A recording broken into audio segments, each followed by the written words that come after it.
Hello दोस्तों, नमस्कार। ओम नमः शिवाय चैनल में आपका स्वागत है दोस्तों।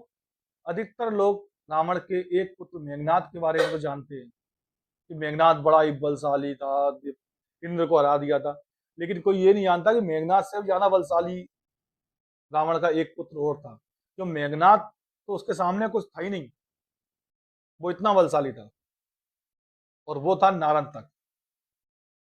आज मैं आपको नारंतक की कथा सुनाता हूँ कि नारंतक का जन्म कैसे हुआ, कैसे वो मेघनाद से ज्यादा बलशाली बना और कैसे उसने युद्ध लड़ा। दोस्तों, आपको ये मालूम होगा कि मंदोदरी के बारे में आपने सुना होगा कि रावण की एक पत्नी थी मंदोदरी, एक पत्नी थी मंदोदरी, अधिक तो सुना होगा। लेकिन आपने ये नहीं सुना कि रावण की दो पत्नियां थी। एक पत्नी और थी धन्यमालिनी, जो मंदोदरी के सामने के समान ही सतीत्व का पालन करने वाली थी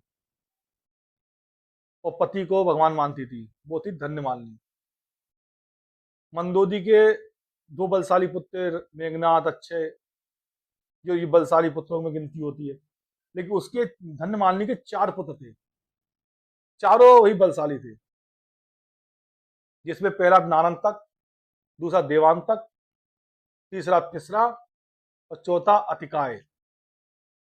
ये चारों पुत्र उसके बड़े ही बलवान और बलशाली थे। उसमें एक नारंतक जो पुत्र था, जब उसका जन्म हुआ था लंका में, तो उसके साथ हजारों लड़कों का जन्म हुआ था लंका में। तो उसका जन्म मूल गढ़ी में हुआ था। तो ऋषि ऋषि कई जोशियों ने और ऋषियों ने बताया कि इन बालकों का जन्म जो हुआ है मूल गढ़ी में हुआ है। अगर इनको लंका में रखेंगे तो ये लंका के विनाश का कारण बन जाएंगे। इसलिए इन्हें बालकों को लंका से दूर कर दो। तो रावण ने उन बालकों को जंगल में छुड़वा दिया था। जंगल में जब वो बालक सब छोड़ दिए गए, तो धीरे धीरे वो बालक बड़े हो गए जंगल में। और भले बड़े होकर अपने अस्तित्व को खोजने लगे। हम कहाँ से आए, किन्ने कौन हमारे माता पिता हैं, किस जगह हम रहते थे। वो अपने अस्तित्व को खोजने लगे, जंगल में घूमते रहे। तब उन्हें नारद मुनि जी मिले। नारद मुनि ने से उन्होंने प्रणाम किया। उन्होंने कहा, मुनिवर हमें बताओ, हम कौन है, कहाँ है, हमारी हमारी पहचान कराओ। तब नारद मुनि ने कहा कि तुम लंकापति रावण के पुत्र हो, और ये सब नगरवासी जो लंका के थे उनके पुत्र हैं। और तुम लोग मूल गढ़ी में ऐसे गढ़ी पैदा हुए थे जहाँ की पितंता योग लगा हुआ था। इसलिए तुम्हें लंका से निष्कासित कर दिया, निकाल दिया। तब उन लोगों को बड़ा कष्ट हुआ, दुख हुआ। उन्होंने कि महाराज, तो हम आगे हमें रास्ता बताओ मुनिवर, अब आगे हम क्या करें। उन्हें तुम भगवान की शरण में जाओ, भगवान की पूजा करो और ब्रह्मा जी का तप करो। बालक थे, लग गए तप में ब्रह्मा जी के। कई हजारों वर्ष तक तप किया, घोर तप किया। ब्रह्मा जी प्रकट हो गए। उन्हें वर मांगो। उन्हें, प्रभु हम किसी के मारे नहीं मरे, हमें कोई मार ही नहीं सके, ऐसा वर दीजिए। नारद ने कहा, ऐसा वर दीजिए कि हमें हमें कोई मार ही नहीं पाए। उन्होंने कहा, ऐसा संभव नहीं है, मृत्यु तो निश्चित है, मृत्यु लोक में आयो तो मृत्यु तो निश्चित है। तुम मनुष्य और बानर दो के अलावा किसी के मारे नहीं मरोगे। देव, जच, गंधर्व, किन्नर, नाग, किसी के यहाँ तो तुम्हारी मृत्यु नहीं होगी। सिर्फ मनुष्य और बानर को छोड़ देना, इनसे मत लड़ना, वरना तुम्हारी मृत्यु निश्चित है। उन्हें ठीक है महाराज, वरदान मिल गया ब्रह्मा जी से।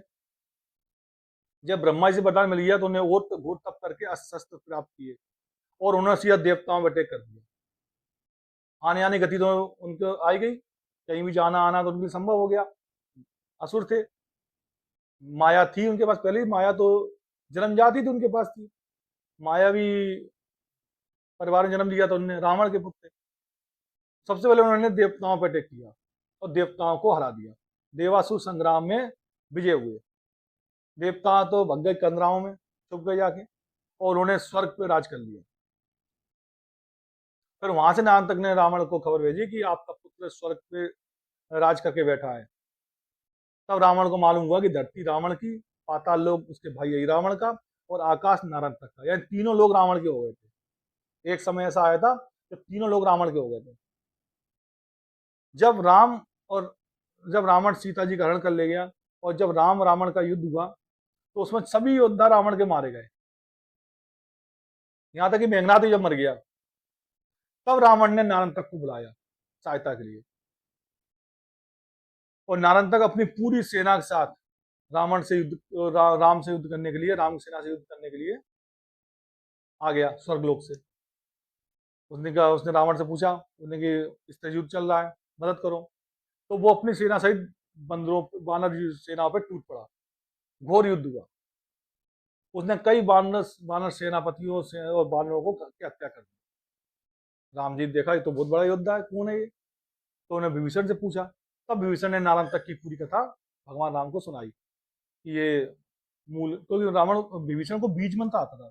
बीज मंत्र में वो क्या किसी को देख के उसके पूरे जीवन के घटना के बारे में जान जाता था। तो उसने फिर नारायण तक कथा भगवान राम को सुनाई। तो भगवान राम ने कहा कि इसके मृत्यु का भी बताओ, ये कैसे मरेगा? उन्होंने कहा भगवान, इसका इसकी मृत्यु इसके गुरु भाई के हाथों है, इसके गुरु भाई से इसकी मृत्यु संभव है। उन्हें गुरु भाई कौन है? उन्हें गुरु भाई है दधिवल। उन्हें दधिवल, उन्हें सुग्रीव का एक पुत्र है दधिवल, जैसे वो भी अंगद के समान बलशाली है, वो भी बहुत पराक्रमी है। उन्हें अच्छा सुग्रीव का पुत्र, हाँ, उन्हें कि वो इस समय हिमालय में तपस्या कर रहा है, अगर दधिवल को बुला लिया जाए और युद्ध हो जाए तो वो नारायण तक का वध कर सकते हैं।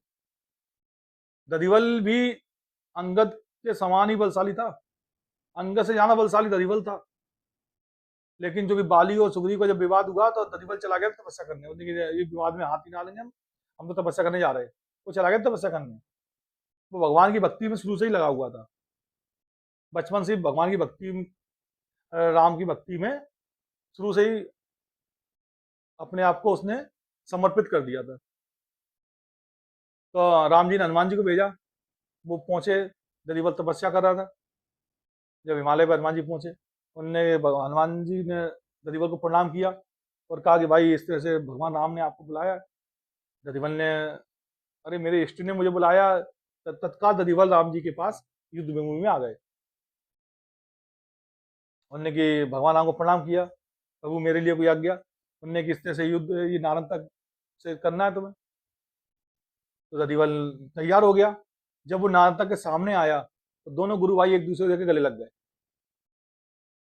नारंतक और दधिवल दोनों एक दूसरे को देख के वे गले लग गए।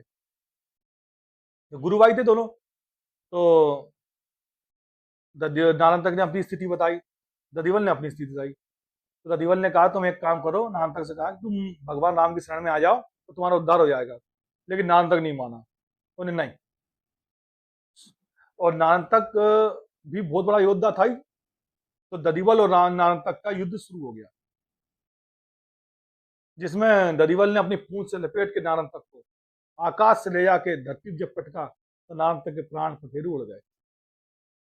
इस तरह से नारंतक का अंत हुआ, दधिवल के हाथों, सुग्रीव के पुत्र के हाथों नारंतक का अंत हुआ।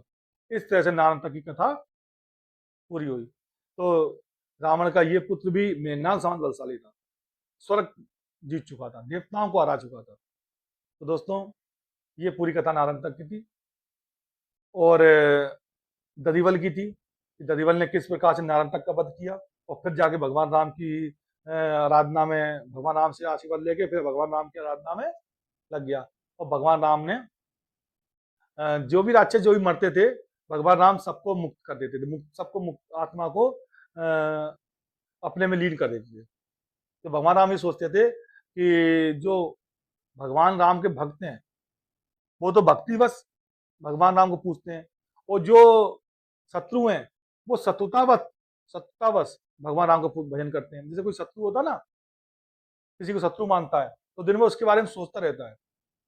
तो राक्षसों का ये सोचना, दिन में भगवान राम के बारे में सोचते रहना, उनके उद्धार का कारण बन गया।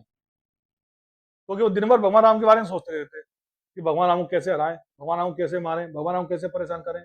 वो दिन भर भगवान राम के बारे में ही सोचते रहते थे और दिन भर राम राम राम राम राम राम राम करते रहते, मनन करते रहते, दिन भर मनन करते रहते थे। ये जो राक्षसों की मतलब जो मनन था, जो सोचना था भगवान राम के प्रति, लगातार, ये उनके उद्धार का कारण है।